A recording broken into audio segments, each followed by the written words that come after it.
It's Thursday, November 30th, 6:34 a.m. Eastern Standard Time.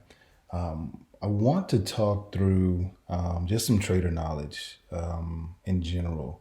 What creates short squeezes, and how does that really work, right? And there's some mystery behind it because you can't really, tell specifically per se what's actually going on if you can pinpoint it's short sellers or whatever. But there's some indicators through deductive reasoning that'll really help out with this type of information, right? And the most recent one that I can think of within the small cap penny stock world would be RDHL. It's an Israeli company, Red Hill Biopharma.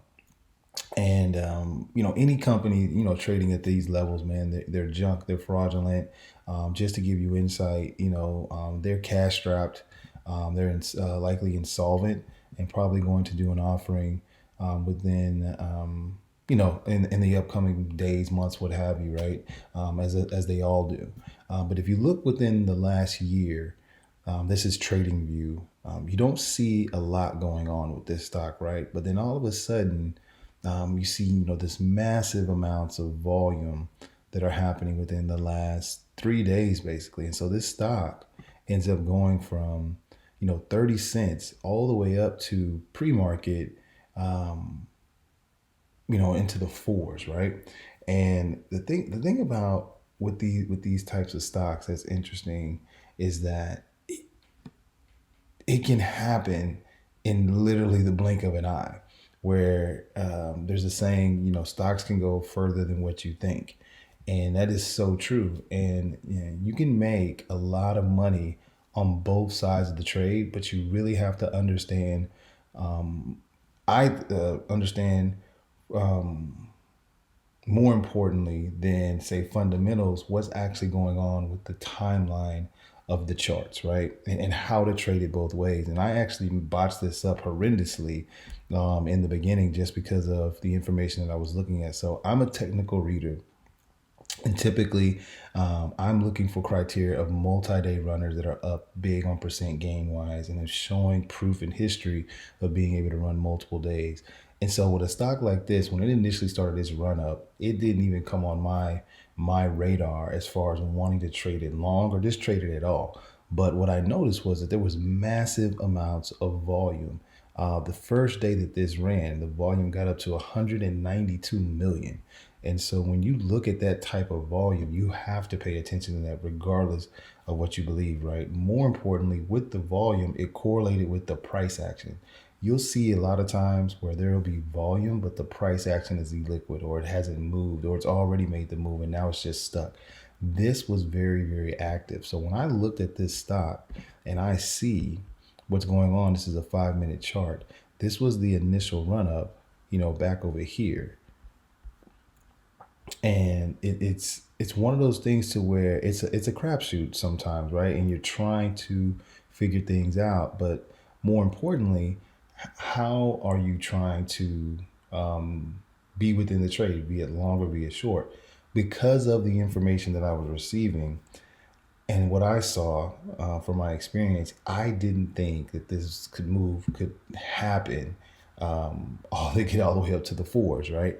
From the 30 cent area. So when you're talking about from the 30 cent area up to, the 80 cent area, that's already a significant move within itself. And so I actually was trying to short this stock within these ranges right here.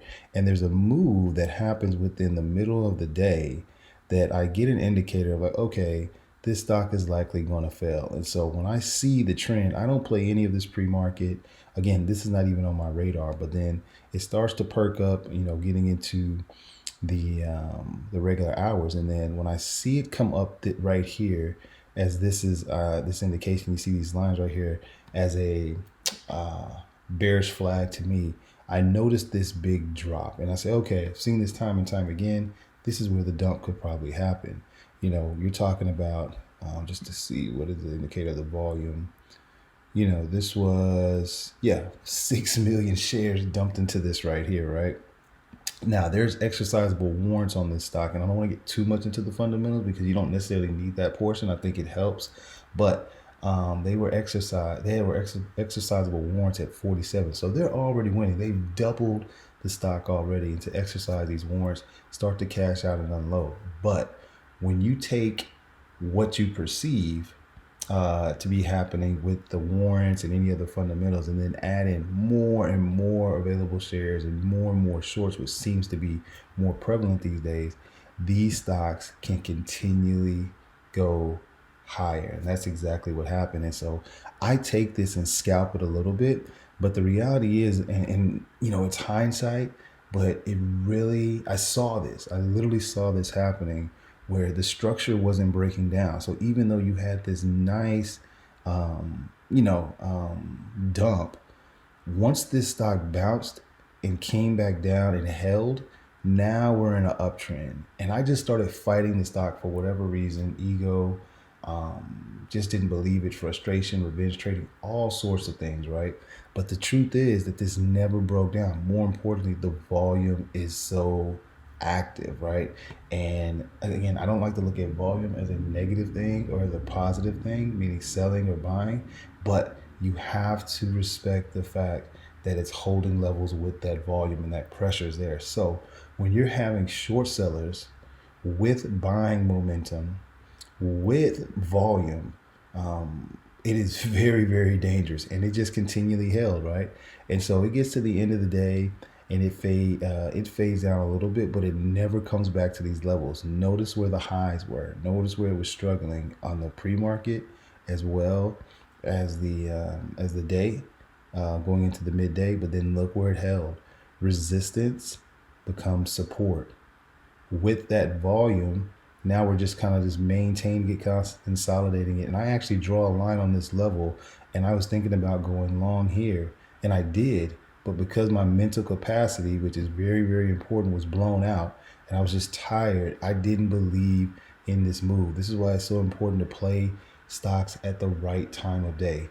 I'm trying to trade this middle of the day, 11:55 a.m., 12 p.m. It's just not ideal, guys. Even with the volume, it's just not ideal because it's going to give you a bunch of false moves and reads. Because even if you take this, it's still coming back down. And 1:30 Eastern Standard Time to 2 o'clock is the ideal time to be playing stocks. So if I see this without trading it at all, I'm believing in it because the volume's there. It continually moves forward. Not only does it continually move forward, but it starts to surge. And what you see from a surge, and this is where you recognize the short squeeze move, right? Like I said, the warrants were already exercised more than likely. It's a terrible company, but now you're starting to see gaps. And when you start to see gaps, these are when normally it's an indication of brokers buying in, and making margin calls. So there's big short sellers, guys. I mean, massive short sellers, where we're talking about hundreds of thousands of shares that are getting covered in these types of moves. Well, when you have to cover those positions, you're buying the actual stock. And so that pushes it forward with the momentum, right? So now you have what we call short selling cannibalization, where literally short sellers are scrambling on top of one another, shorting the stock, covering the stock, shorting the stock, covering the stock. And it just creates more and more and more momentum. And these market makers and these brokers, these insiders, companies like H.C. Wainwright, who are infamous in doing this, they know exactly what they're doing. They know exactly how to move these things to create these types of short squeezes. It's not a 100% guarantee each and every time, and each one is different, but they know how to get it done. And when it happens viciously. And so it continually moves up. Again, shorting this, I'm trying, in the 160s and the gap up. And I had some wins here and there, but overall, I took some L's, and I think a total of 2,000 in losses, which I recouped some of that. But again, it was just so unnecessary because now this thing is starting to prove itself as a multi-day runner. So this is like a mutation, right? It's a one-day spiker. If you remember what I said about, there's really no history of this stock doing anything within the last year, but now it's proving itself to be, this multi-day runner that you're seeing coming off of the highs now, right? And so you have to respect this and you have to understand what's actually happening here. And so with short squeezes, it can be very, very dangerous because for wherever you think it is, stocks can move further than what you think. And so there was no reason that this stock couldn't go, 5, 6, 7, 8, 40s rather. Um, is it likely? Not really, but it's possible. And so, thankfully, it started to top out. I wasn't in this at all for the short squeezes, this and that, but it gave me those indications of when to short. And again, even within the shorting, you still have to be able to tolerate some pain and understand what it is. But to give you another example of, what a short squeeze can do.